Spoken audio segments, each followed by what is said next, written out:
Jam-packed ang two-day ASEAN-Korea Music Festival or Round 2026 this weekend. Feature dyan ang ilang Filipino acts na nagpa-move and groove sa audience. Yan ang unang chika ni Athena Imperial. More than a competition, tinitingnan daw ni Jeremy ng P-pop boy group Horizon ang pagsali niya sa Stars on the Floor na training ground to improve his dancing skills. Napakita namin at Shanti na kakaiba. Kaya namin kahit maging femme, ako, especially ako lalaki, naging babae talaga ako doon.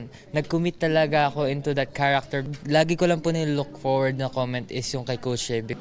Isa ang Horizon sa representatives ng Pilipinas sa ginanap na ASEAN-Korea Music Festival o Round 2026. Nalayong palakasin ang musical bond among ASEAN nations and Korea.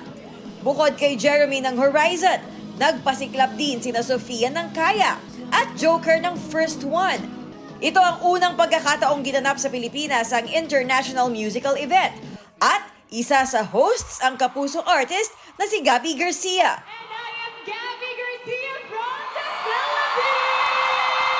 It's such an honor kasi it's such a big and prestigious festival here in the Philippines. And ang ganda din ng initiative ng ASEAN to form this festival kasi you get to also listen to the music of other countries and it's a nice opportunity to collaborate Filipino talent with different talents across Southeast Asia. Co-host ni Gabby ang Korean singer-songwriter na si 10cm na nasa likod ng ilang K-drama soundtrack.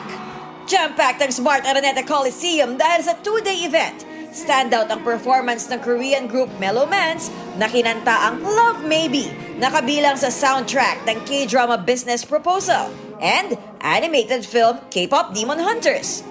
Pumatok din ang sariling rendition ng Bruneian singer na si Shafiq Abdillah ng OPM song na Pasilyo. Hindi rin nagpahuli ang Filipino singers, sina TJ Monterde, grupong Cup of Joe at Ben and Ben na sinabayang kumanta ng crowd. Ito ang unang balita, Athena Imperial, GMA News.